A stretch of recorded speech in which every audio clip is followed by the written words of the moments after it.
Chris Godinez, licensed professional counselor, also the host of We Need to Talk on every Sunday at noon. This video is for educational and informational purposes only. The views and opinions stated herein are mine and mine alone. They do not represent the ACA, the APA, or any other therapist for that matter. Boom, shakalaka done. I'd like to thank my sponsor, BetterHelp, BetterHelp, BetterHelp.com/Chris Godinez. They're an online therapy company. They are international. I've had great feedback from people using them. So thank you, BetterHelp.com/Chris Godinez. Hi, everybody. So much.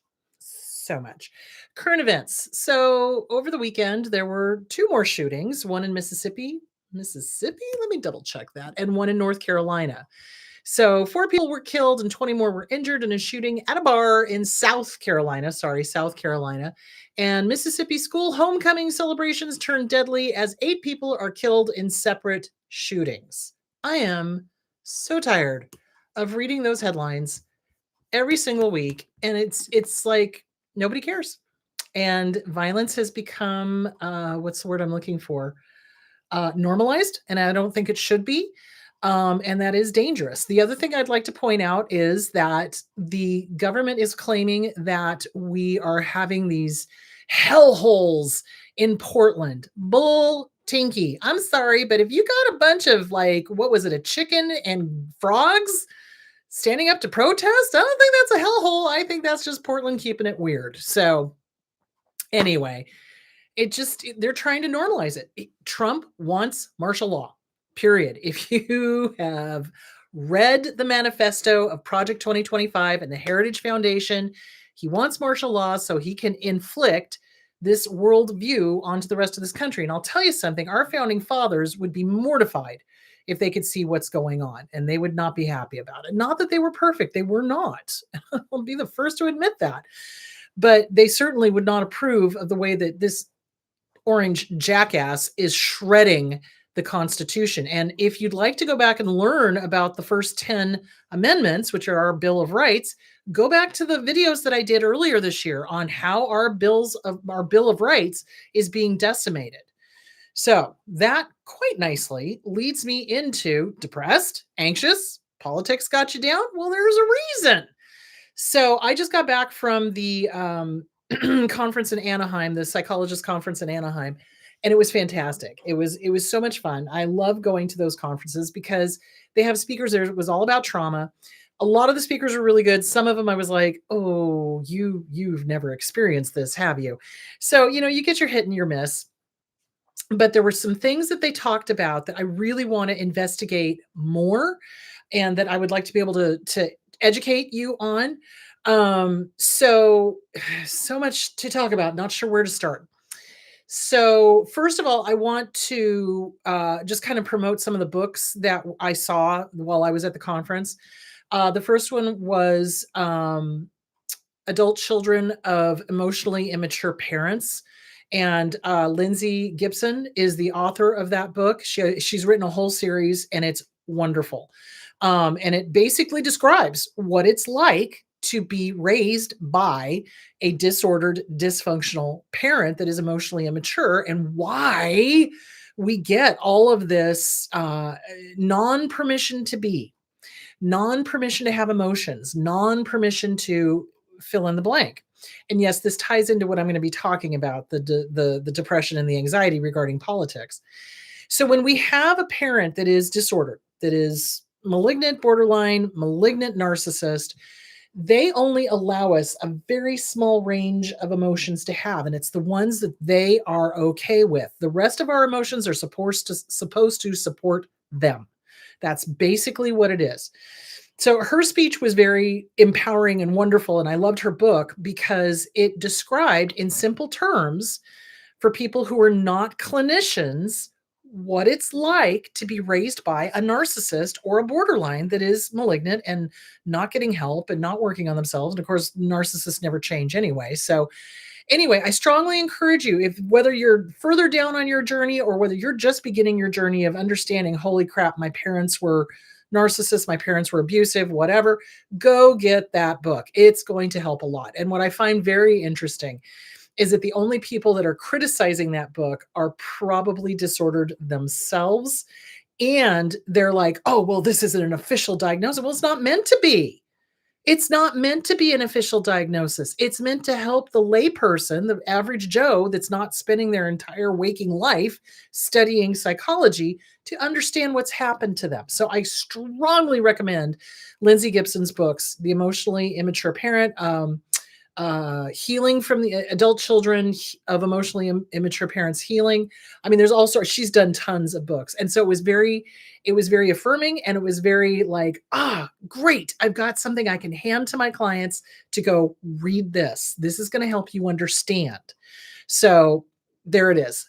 Okay, so there was that. The other thing I thought was great is that John and Julie Gottman were there, and they did a seminar, and I love them. I love how they define successful couples versus unsuccessful couples, and it's about whether or not the couple turns towards each other and responds to bids for attention, or whether they turn away from each other and ignore each other, or worse, make fun of the other person or whatever. So this particular speech was about how to help a couple after an affair. I don't deal with couples counseling because, and it was very, also, again, very gratifying to hear Julie Gottman say that it was over 50% are disordered in some way, that there's a disorder, a personality disorder going on.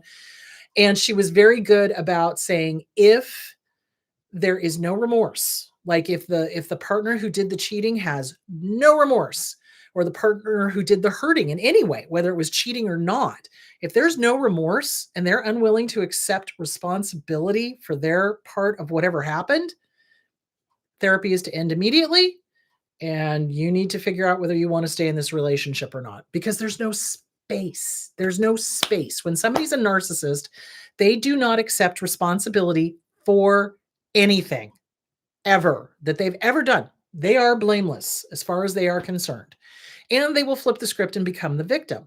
So it was great that she pointed out that they are very careful in their intake forms to, see if there is a level of remorse, and see if there is a willingness to work on the self and things like that. And if there's not, you end therapy. You end couples therapy immediately, because the only thing a narcissist is going to do with the information in couples therapy is use it against you. So there is that. Okay. So those were two really good. And then the other one I loved was liberation therapy. And I was like, oh, this is awesome. And I cannot, unfortunately, remember the name of the person. Let me see if I can look it up really quickly. It was great because liberation therapy, where is it? Where is it? Healing. Okay. Applying liberation psychology to heal the wounds of trauma. And it was a speech that was given by Tama Bryant, PhD. Tama Bryant, PhD. She was fantastic. Oh my God. She was fantastic, because a lot of therapists, I think, still have this lack and scarcity thinking. It's like, well, you can't do that. You can't do that. And she was talking about how when she was the president of the APA, there was a whole section of the APA was like, well, you can't have a sense of humor. You can't have fun. You can't sing. You can't dance. How dare you? Because she opened one of their seminars with singing and dancing. And she did that exactly here too. And all of us were just like, yes, yes.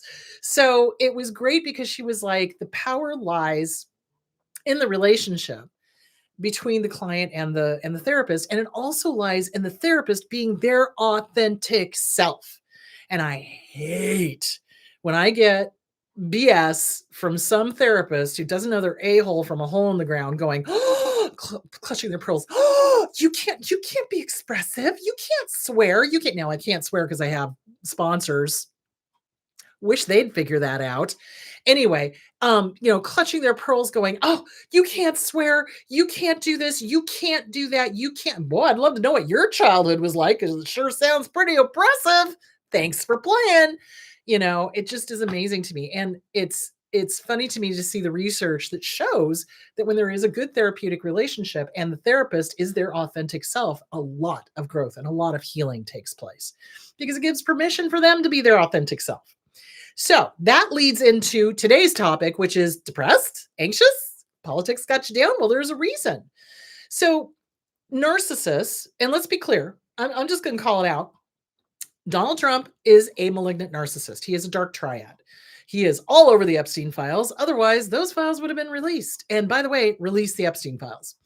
So a dark triad has no sense of humor unless it's at somebody else's expense, wants to keep the target of abuse off balance. Off balance. Why do you think there is a constant barrage of, oh, we're going to invade Chicago. We're going to invade Memphis. We're going to invade Portland. We're going to invade California. I got that backwards. California was the first one, and then they went to Chicago and Memphis. But anyway, the point being is, it's to keep people in a state of fear. I don't know about you, but with my abuser, with my dad, he constantly kept us off balance. Always. It's like you would walk into the room and you never knew what you were going to get. Are you going to get calm, happy dad? Or are you going to get, I'm looking for an excuse to pop my cork because something happened to me today, et cetera, et cetera, et cetera. And so abusers, and this goes back to emotionally immature parents, abusers use the kids as their, what's the word I'm looking for?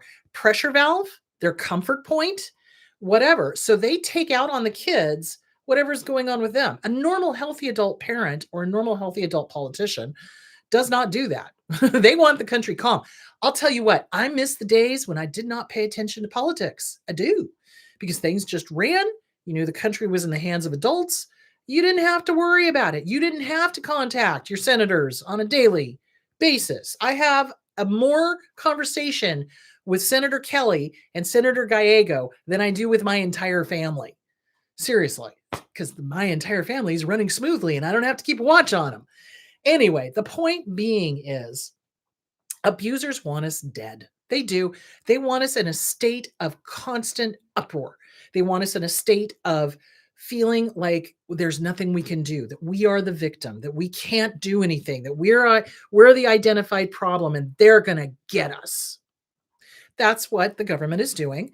That is what our abusers have done. And this is why this all feels very eerily and uncomfortably familiar. Oh, yeah. So basically, just to share a little bit with you how this has affected me, is that when Donald Trump got elected, I fell into a deep depression. I did. I kept functioning, but I found myself sleeping a lot. And when I realized, oh, this is probably not a good idea, is when I started doing this stuff on the amendments, because I was like, I'm not going to sit here and be a victim. I'm sorry. I'm not. I'm going to do what I can. So speaking of doing what you can, the No Kings rally is on, and marches are on the 18th. And I am not going. And here's the reason why I'm not going. I know for a fact that Donald Trump and ICE and Kristi Noem, the puppy killer, are trying to start riots. They just arrested a podcaster, a right-wing podcaster, for trying to incite a riot in Portland. They're trying to get violence going so that Donald Trump can declare martial law and then force through the 2025 agenda. So I'm not going because I know that the level of anger I have towards abusers is frightening. And if somebody tries to start something with me, I will end them. I will. So I'm not going. I am not going to put at risk the peaceful protests. If you don't think you can protest peacefully, do not go. But you can support the protesters by, for example, hooking up with organizations that are bringing water to them or food or whatever, or donating to lawyers who will represent them if they get arrested. So there are things you can do. You are not helpless. You are not a victim. And that is what the abuser wants us, or abusers wants us to think. So if you look at Donald Trump and his cabinet, it is the major narcissist and all of the sycophants, all of the flying monkeys. And what do we know about flying monkeys? Well, they are either minor narcissists themselves, or they are just woefully ignorant. In this case, I'm betting the other rather than the other. You know what I'm saying? So you want to understand there's a method to their madness. And I can guarantee you Trump is not the one coming up with all this. He is well into whatever dementia issue he's got going on. When he had to spell the word lore, I was like, what? Oh my, I have seen that before. I have seen that before in Alzheimer's geriatric clients. So somebody else is running the show, guys, and we should probably be asking a lot of questions. And the other thing is, too, is that they are protecting pedophiles. They are refusing to elect or to sign in our representative from Tucson, and I cannot remember her name because my brain, and they're not putting her in because she would be the 218th vote to release the Epstein files. They would have to release them.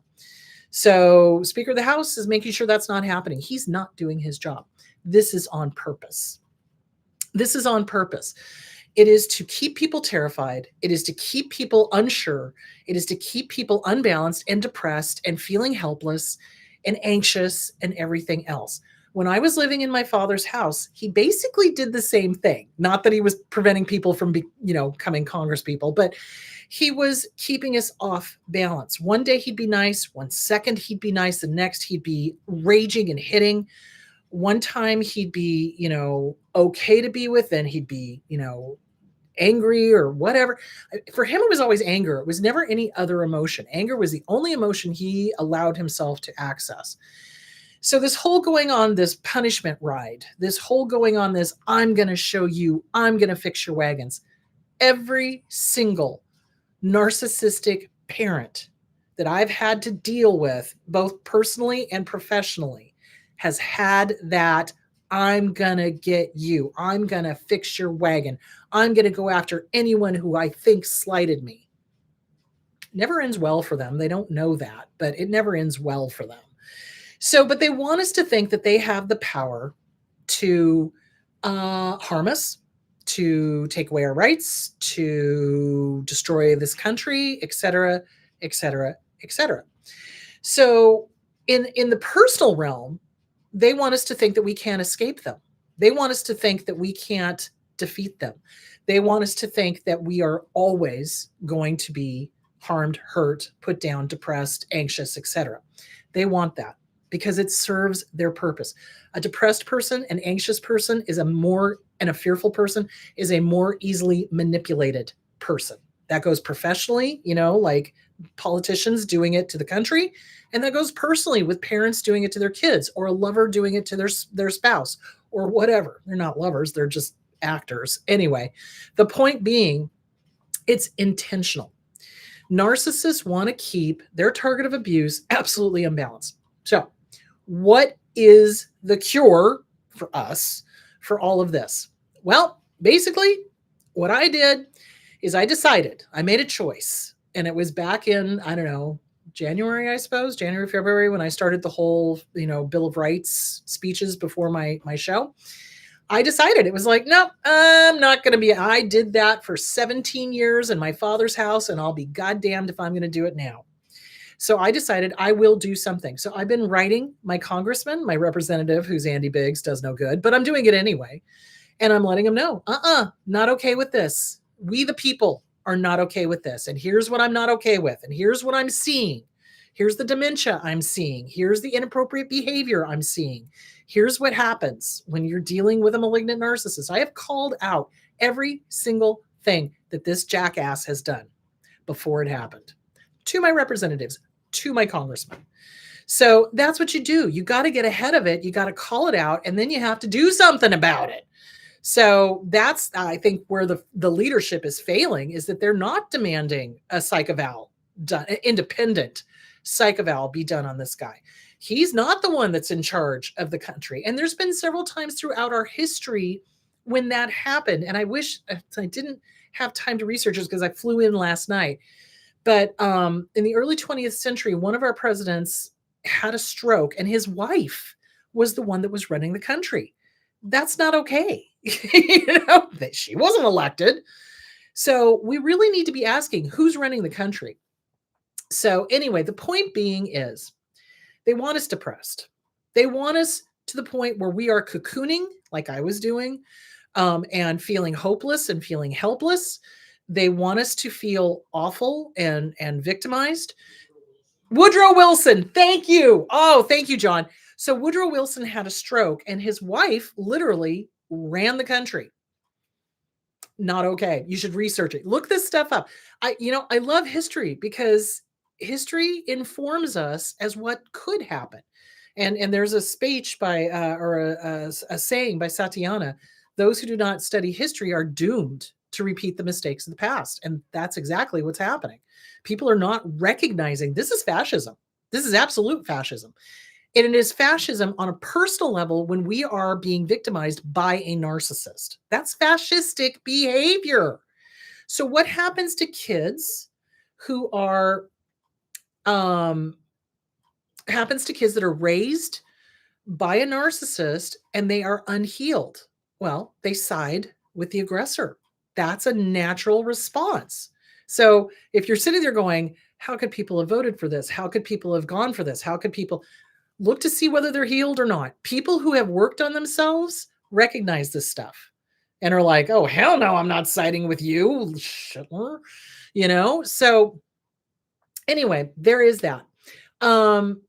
So depression is, in this case, situational. There's clinical depression, which just means the brain is not producing enough of the right chemicals to help you feel the good stuff, happiness, joy, enjoying things, that type of thing. That's clinical depression. But here's the deal: situational depression, such as we are feeling, having to deal with a government that is oppressing us, can become clinical depression if it is allowed to continue going on for long enough. Because eventually the brain just goes, you know what? Screw you. I'm done trying to produce enough serotonin, dopamine, norepinephrine, etc. Bye bye. And then we get clinical depression, which is why when I recognized, oh my God, I'm sleeping a lot. I'm obviously showing signs of depression. What do I do? I need to do something. Action always says, whoa, I got my sound on. Hold on. There we go. There we go. Action always makes us feel better. Take action. Take action. That is the best thing to do. So for me, taking action is presenting the Bill of Rights to everybody, talking to you guys on a weekly basis about what a narcissist is and what it isn't, helping you understand what's going on. That's me taking action. And I do feel better for it. Also recognizing my limitations. Like, for example, I am not going out on the protest because I do not want to give those a-holes any excuse to declare martial law. So I'm staying home and I'm supporting from behind the scenes. That's what I am doing. So depression becomes situational depression if it's allowed to go on long enough, becomes clinical depression because the brain just finally goes, I'm done. I'm done. I can't even. What the hell? So you got to combat that. So what can you do? So the best thing to do is to take action. Like I said, write your senators, get involved, join resistance groups, join political groups, join book clubs, join any type of social situation where you are not alone. I think that is the biggest thing, is that we feel, especially in this day and age of the internet and talking through computers, we feel isolated, and that's what they want, which is why these get-togethers like the No King's Day, hugely important. And it's interesting to me how the House, or how the Speaker of the House tried to frame No King's Day as somehow evil and bad. And I'm like, the founding fathers would like to have a word with you. I'm pretty sure Boston Tea Party would have been viewed that way by the enemy as well. So anyway, the point being is that get together with groups, find like-minded people, do things that soothe your soul. So what can you do to soothe your soul? So let's talk about the vagus nerve. And I'm not talking like Las Vegas. What happens in Vegas stays in Vegas. Oh my God. Alanis Morissette was also at the convention, and she's doing a show in Vegas, and she did call it, what happens in the Vegas stays in the Vegas. And I was like, oh my God, that's brilliant. I love it. Anyway, so she talked about her journey and her spirituality and how therapy has helped her and things like that. So the vagus nerve runs 10th nerve bundle that runs down through the entire body, and it controls a lot of stuff. It impacts a lot of different systems. So, stimulating the vagus nerve helps calm us down, and it also helps us feel better. So, going back and forth, things to help with depression, movement, dancing, putting on your favorite record or whatever. Boy, record. How old am I? Hello. Putting streaming your favorite record. Um, Kids are like, what's a record? Anyway, doing music. Music is healing for the soul. Arts and crafts are healing for the soul. They calm us down. They help us feel good. They give us agency. We're doing something. So for me, I do macrame. I know that sounds really weird and is very 70s, but I take the hangers that I get from the dry cleaners and I do macrame on them. So I do a little macrame thing so that clothes will actually hang on the hanger, not just slide off. But all sorts of yeah, what question does joy play in helping with depression? Joy is when our body is producing dopamine, serotonin, norepinephrine, all the good stuff. Joy is huge. We need joy. We need joy, which is why dancing helps get that going. It helps all of those chemicals to start flowing. And if you sing to the music, that's even better. If you hum to the music, that calms or helps with the the vagus nerve. So you want to do that. So dancing is huge.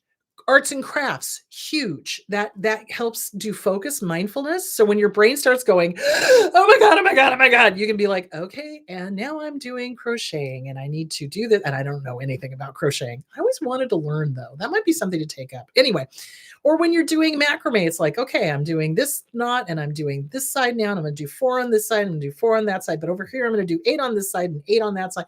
You know, it helps you focus. It gives you something else to focus on so that your brain is not like a bag of rabid ferrets, which is lately what it's been, honestly, with all the crap going on. So, experiencing joy is huge. Allowing your body to produce all the good chemicals and to feel them helps your body go, oh, okay, we're okay. Okay. So, think of it this way. And this was something I loved. They were talking about parts, right? How we have all these different parts of us. So we have these trauma responses for a reason. The depression, the anxiety, etc. They were there to keep us safe.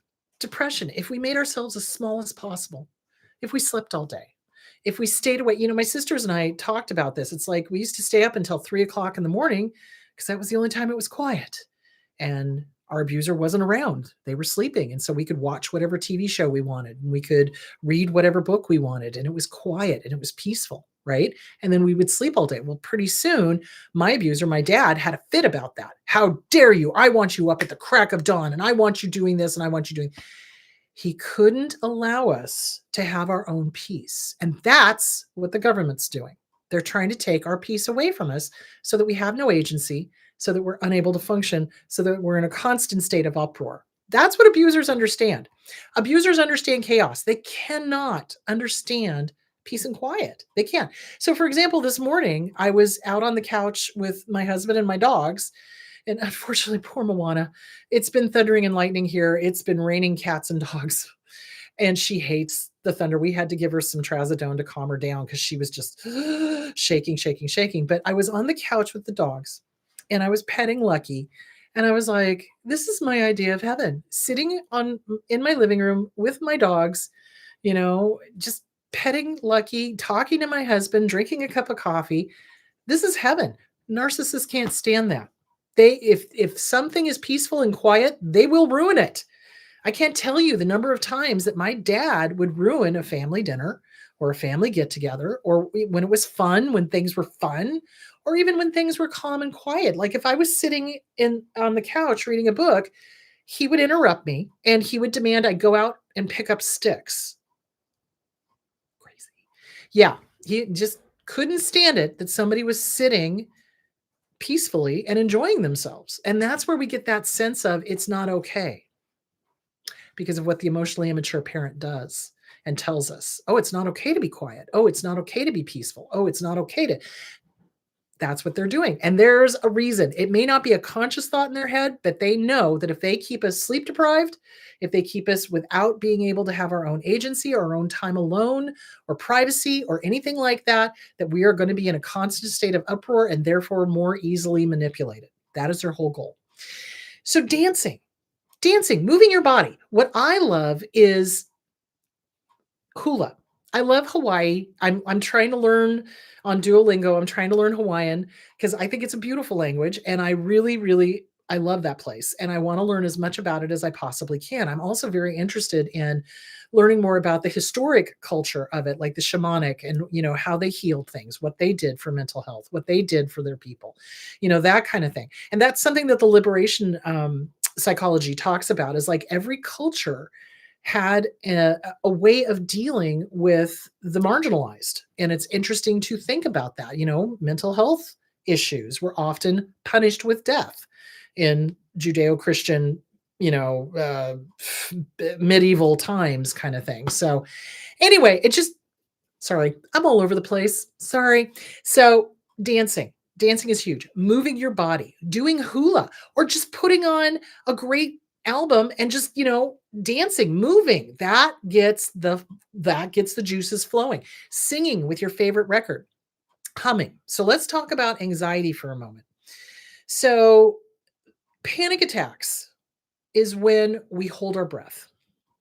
That's what happens because something is perceived as a threat by our amygdala. Oh, that's what I was going to talk about. Sorry. So there's parts of us, all of the trauma responses, they were there to help us. Is basically the long and short of it. They were there to help us. And when we were in the dysfunctional situation, it did help us. But now that we're out in the world, it is not helping us because we've got a threat that's coming in on a daily basis and we're acting as if it's personal. And it is to a certain extent, but it also isn't. So you got to thank those parts of you. So for me, it was having to go, well, thank you, depression, for helping me to recognize that this governmental abuse is exactly what my dad did. So thank you for that. I understand that now. And now I know I need to take action to not allow myself to slip into clinical depression. So anxiety, same thing. When I feel anxious, what do we all do? We hold our breaths. And that's what's been happening on a daily basis. What fresh hell is this today? And that's what survivors of abuse go through when they're living with their abuser. Is that we're constantly, what fresh hell is it today? What are they going to pull today? What crap is going to happen today? So we're constantly walking on eggshells. We're constantly living in fear. We're constantly making our words smaller to try to stay safe. Don't do that. You live loud, you live big. Absolutely, because silence only benefits the abuser, which is why No King's Day is hugely important. So, art therapy is great. I love art therapy. Art therapy is great. So anything that helps you, sand therapy for kids. So, for example, when I worked with kids at the New Song Center in Oregon, and the Dougie Center, the Dougie Center in Oregon, the New Song Center here, we did sand therapy. We played, with little figures in the sand and we would work through the grief that way. Anything that helps you guys, art of any kind, drawing, painting, anything creative is going to help you because it kind of makes your brain kind of let go for a second and you can get stuff out that you didn't even know you were feeling. So for example, doing art, doing painting. I had one little guy that just did black, black, black, black, black, black. And then we talked about the black. Well, what does the black mean? And it meant a whole lot, and he didn't even realize he was processing all of this heavy, heavy duty grief from not just him, but from his family. So yes, art is hugely important. Any kind of art, arts and crafts. I don't care what it is, crocheting, painting, drawing, piano playing, instrument playing, singing, anything physical is great. Ice skating, that's an art. Rollerblading, I can't keep myself upright. So yes, that is an art. So anything that helps you to access that kind of, letting go. It's meditative. For me, it's swimming. So if I want to get physical, I go swim. Dealing with anger, though, I love a punching bag. I love me a punching bag like nobody's business. You betcha. And like for years, I would just punch the living crap out of that thing and pretend it was my dad. And of course, it would happen for about 5 or 10 minutes, and then I'd finally get to what was really going on. It was sad. It was sadness underneath, and the anger. The anger was protecting. Remember, the anger is the bodyguard of the softer emotions: hurt, sad, scared. So you want to do that. So paint, sing, dance, play musical instruments, do whatever you need to do. Punching bags, ice skating, rollerblading, whatever, swimming, whatever gets you into that meditative state so that you can really kind of figure out where am I? What's going on? How am I feeling? Ooh, okay, I need to breathe. So panic attacks, we tense up, right? And we're tense all the time. I know I am. Dear Lord, you're not alone. Because triggers never fully go away. And if we've got somebody who's pushing those buttons on a daily basis and it's intentional, oh, you bet we're going to be a little stressed out. So what can you do with that? So the vagus nerve, okay? The vagus nerve responds really well to humming. I know, who'd have thought? So hum anything. You can hum anything. It could be Somewhere Over the Rainbow, or you can just hum. Something to do is you place your hand in the center of your chest and hum. And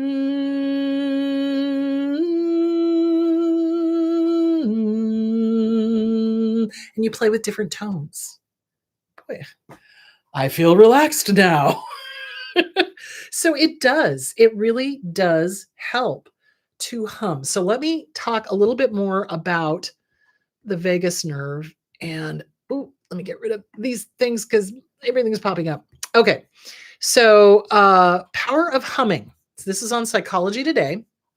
The Power of Humming by A. Maya K, PhD. The Power of Humming. So why humming? Humming does more than create sound. It produces vibrations that ripple through the body, stimulating the vagus nerve. The stimulation creates a parasympathetic nervous system, activates the parasympathetic nervous system, a system responsible for calming you down and reversing the fight or flight response. When activated, the body shifts into rest and digest mode, so it will help with digestion as well, which decreases stress and promotes relaxation. A recent study by Trivedel et al. 2023 found that humming can lower stress and heart rate while increasing heart rate variability, which is a vital indicator of healthy and responsive autonomic nervous system responses. The study compares the physiological effects of humming against physical activity, emotional stress, and sleep. The results show that humming uniquely balances the body's stress responses and promotes a state of calm and equilibrium. So, how to practice humming for stress reduction. All right. And again, this is an article on Psychology Today. Hey, Johnny, do you think you could find that article? Okay. All I did was look up how humming can help with mental health, and it popped up by Maya K, PhD. All right. Thank you. Find a comfortable position.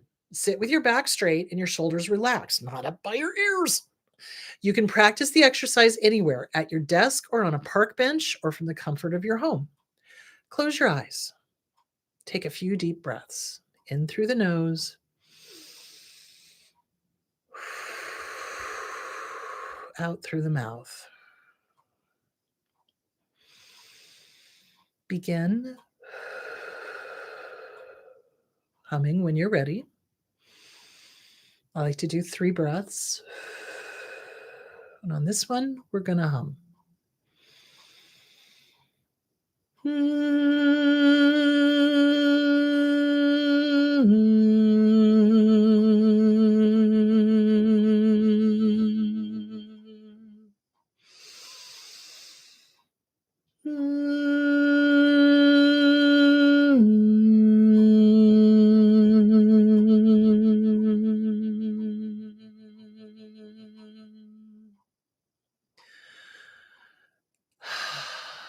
Inhale deeply through your nose. As you exhale, do your humming. Focus on the vibration. Notice how the vibration travels through your body, how the higher ones may not, but the lower ones may. Play with sound, play with tone. Repeat and relax. Do this for 5 to 10 minutes. Once finished, notice how your body feels: lighter, calmer, and more centered. Even just doing that little bit, I feel much more calm. It's crazy. It's crazy. I love the vagus nerve. So, this is what I want you guys to practice.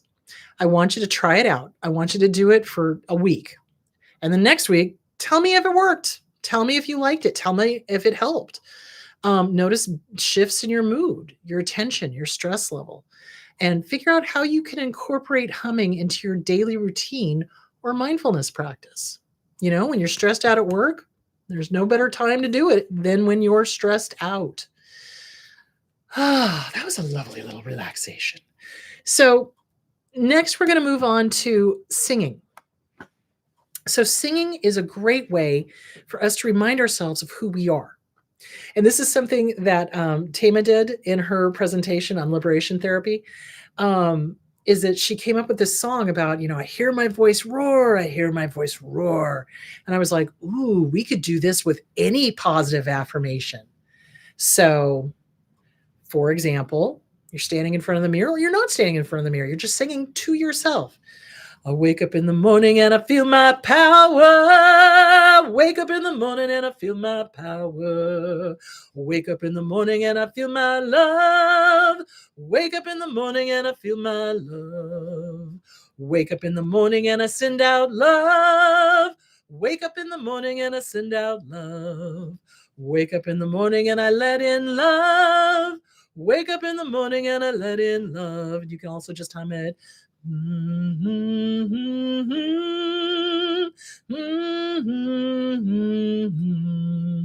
That's a great way to kind of incorporate both. And you add in whatever your positive affirmation is. So whatever you need that morning, that's what you're going to sing about. So that, I thought, was a great way to do that. So, okay. And dance helps release improved mood. It releases all the good stuff. It helps you remember what joy is. Absolutely important. Arts and crafts help with mindfulness. It lowers cortisols. It keeps you in the present moment. Polyvagal theory.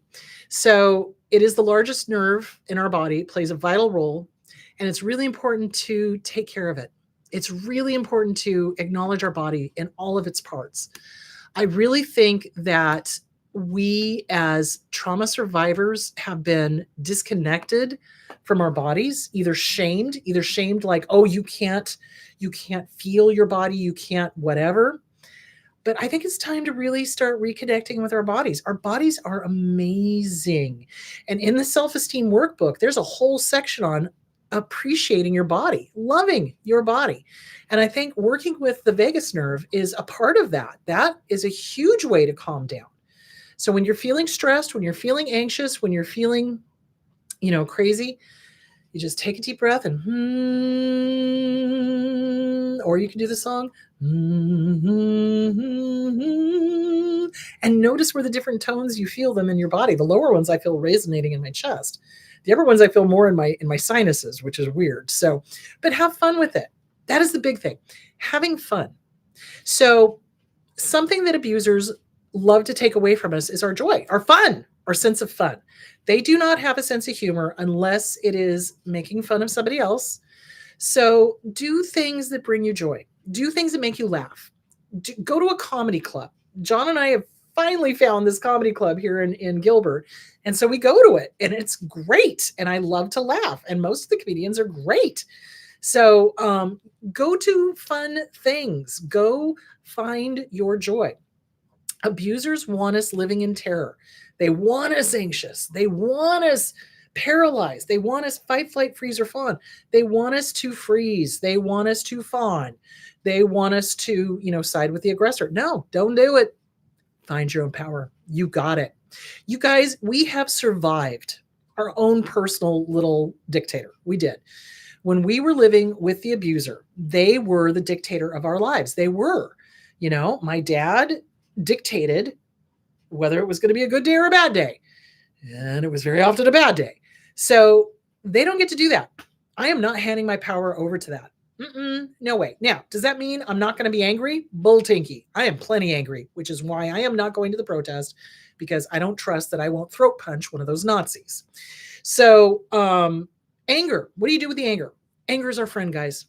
Anger is our friend. It's not to be gotten rid of, it's to be understood and dealt with so we can get to the softer emotions. Okay. So, anger, all of our emotions are there to inform us. All of the ways, all of the trauma responses were there to keep us safe. Thank them.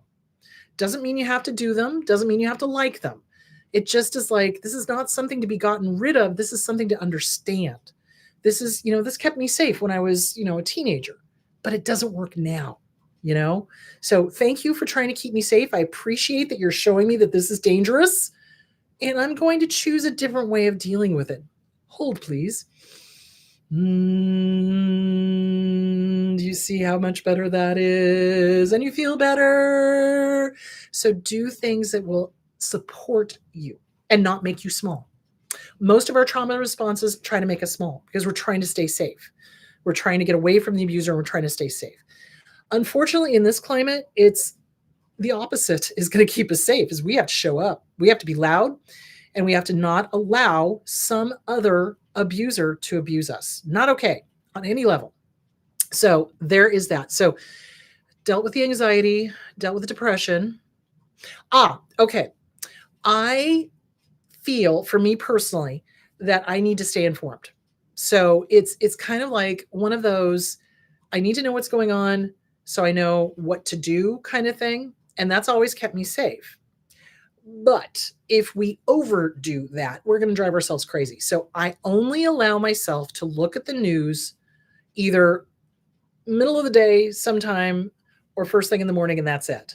Usually middle of the day, because by that point it's in the evening in Washington and I can pretty much figure out what's going on. So I'll look at the news one time a day. That is it. And then I will not look at it the rest of the day. And then after that, I will look at positive, affirming things that I see happening. So, for example, I'll talk to people that are in Portland and they'll be like, yeah, we're okay. Everything's good. It's not a hellhole. We're good. The frogs are doing good, that kind of thing. So don't overstress yourself about the news. Do check in. I think one of the trauma responses that a lot of survivors of narcissistic abuse have is, oh my God, I don't want to hear any of it, which I understand. I totally understand. However, in order to truly stay safe, you need to know what's happening. And you got to work on that. So that's going to be a matter of working on your own personal safety, dealing with your own vagus nerve, doing your own affirmations about your own agency and your own power, because we all have our own agency and our own power. Our abuser is the one who tried to make us believe that we didn't. And our abuser, political one, is trying to make us believe that we do not have agency and power. So you want to take your power back. You want to remember who the heck you really are. You're human. You're going to have these reactions. If you've been abused by a narcissist, you're going to have all of these trauma responses. You are. And thank God that you're recognizing them. And thank God you're working on them so that you're not operating from a level of an inner child siding with the aggressor. Does that make sense? So, yeah, our commander-in-chief reminds you of your dad, reminds me of my dad, 110%. I joked about this the other week with Marsha Diane on. I was like, yeah, you never see the two of them in the same room. Well, my dad's dead, but the point being is the behavior is exactly the same. The abuse of underage girls, exactly the same. It just, hello. So yeah, absolutely. It is being re-traumatized. It is being re-abused. It is watching this abuse happen to innocent people. When I saw the pastor on TV get shot because he was kneeling and praying by these thugs in ICE that shot him with pepper spray and pepper balls and things like that, I'm just like, there is a special circle of hell for you mother cluckers. There really is. So we have to stay loud. We have to come out of our shell. One of the things that does happen to trauma survivors is we turtle because it wasn't safe. So we pull everything in and we try to make ourselves small. I strongly encourage you to work with a trauma therapist on doing the opposite.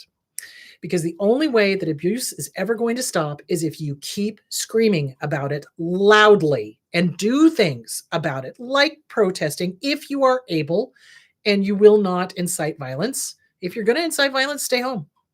That's why I'm staying home, because I do not trust that the level of rage I have at my abuser is not going to suddenly pop and I'm going to throat punch a Nazi. So, you know, so but support other ways. Contact your congressman, contact your representatives, even if they're Republicans. Let them know you're not okay with it, because otherwise they're just going to be like, "Oh, we have the majority, blah blah blah." No, you don't, mother clucker. I hate to break it to you. Anyway, so recognize that this abuse out here politically is exactly like the abuse we had, or very similar to the abuse we had at home, either with our parents or with an abusive partner, an abusive boss, whatever. Abuse is abuse is abuse is abuse. And it's frustrating, it's scary. Not gonna lie to you. I am scared. I am scared for this country. I really am. But I am not going to allow those trauma responses to stop me from stopping that asshole. So there that is. All right. I think that covered it. I think I'm going to go to questions. If you guys have any questions, just put question and then John will put it into the chat. All right. What do you suggest we do about our anger at people who aren't doing anything, even though they agree that the country is in a bad situation?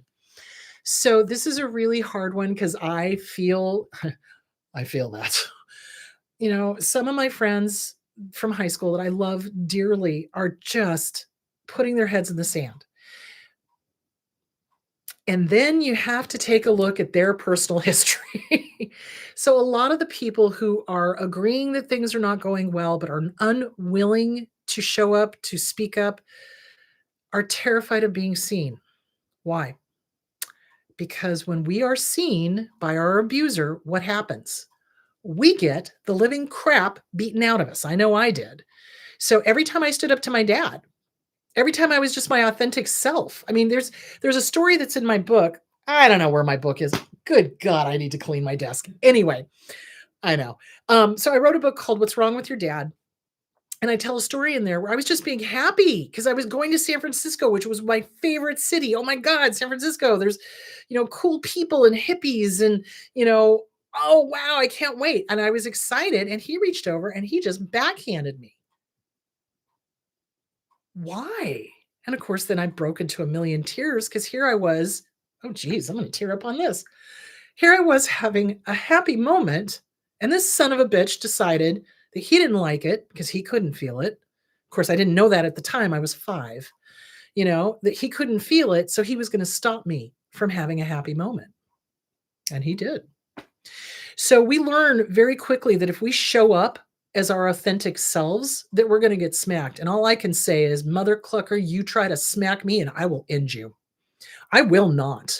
I frickin' will not tolerate that kind of abuse from anyone. I don't care who you are. I don't care what kind of armament you have. I will go down fighting. I absolutely will. I will not tolerate that. But not everybody has the same healing path that I had.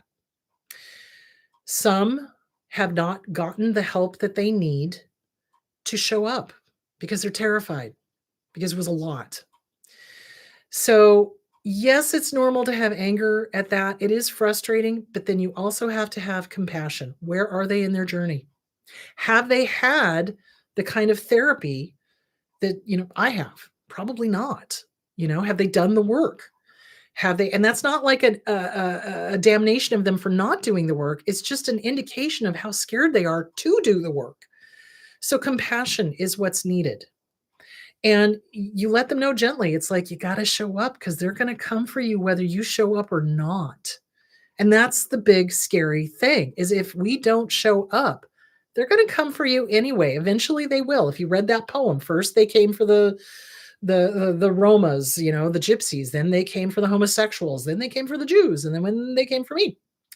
And that's what happens. Dictators cannot stand anyone who recognizes them for being what they are, who they are, and they will come after them. Absolutely. Jimmy Kimmel comes to mind. And there was a professor that is a expert in dictatorships, and he was prevented from leaving the country. Why? Why did our government stop him from going to Spain where his family would be safe because he's been receiving death threats? That's a question you need to be asking your congressman. So are they going to stop people like Jimmy Kimmel and me and my husband and other people who speak up publicly against this administration? Are they going to stop us from leaving the country if we need to? That's what Nazi Germany did, guys. Frickin' read your history, man. Frickin' read your history. So something you can do is you're going to have to be gentle. If you come at them head on, they're not going to hear you. They're not going to hear you. So you just gently come at them. It's like, okay, well, you're telling me you're concerned, but you're unwilling to do anything. Can you help me understand? And really, it's not so much for you understanding, it's to have them say it out loud so that they start understanding. So compassion. It really is just compassion. There are adult kids that have been through abuses that I would not wish on my worst enemy, not even on Trump, because horrible. I mean, just soul crushingly horrible physical abuse, mental abuse, emotional abuse, religious abuse, the whole thing that I would not wish on my worst enemy. So you do not know how old they are. What age are they operating from? Probably pretty young. So gentle compassion, gentle probing. And write it out. Write your frustration out and burn it. Let it go. The anger is not going to help. Does that make sense? I hope that answered that question. Okay. Okay. What part does joy play in helping with depression? So joy is huge, like I said, because it stimulates all the endorphins, dopamine, serotonin, norepinephrine, the whole thing. Gets us going. Gets us feeling good. Joy is huge. Find your joy. Where do I find my joy? In my dogs. Oh my God. I love my dogs. My dogs make me laugh every day. Seriously, they make me laugh. In my family, in my husband, in my kiddos, it's like you find the joy. You make your own joy. You do. You find it. Yahtzee, game night, fun. Do it. You find your own joy. And I have really been talking way too much today. Okay, so I hope this answered your question on depression, anxiety, and the politics getting us down. You're not alone. You're not. So join groups where you're not feeling alone. Do go to the No Kings protest if you can stay nonviolent. If not, then support in other ways. Do check in with yourself. Soothe your vagus nerve. Soothe your vagus. Do positive affirmations singing. Get silly. That's the one thing I love is when I do something and I catch myself and I'm like, oh my God, that was ridiculous. I love it. Let's do it again. You know what I mean? So just have fun. Have fun. All right, my loves. Next week, I'm going to talk about In the Name of the Father. So we're going to talk about religious abuse. And again, this administration is doing that. So we're going to talk about religious abuse. And this is something my dad did. So narcissists, if they are communal narcissists, will pull religious abuse. So In the Name of the Father. All right, my loves, you guys go have a great day. Drink plenty of water. Stay safe. It is flooding here in the Phoenix area. So please don't drive into any place that you cannot see the road because every year somebody ends up having to get rescued. So be careful, be safe, and I will talk to you next week. Bye.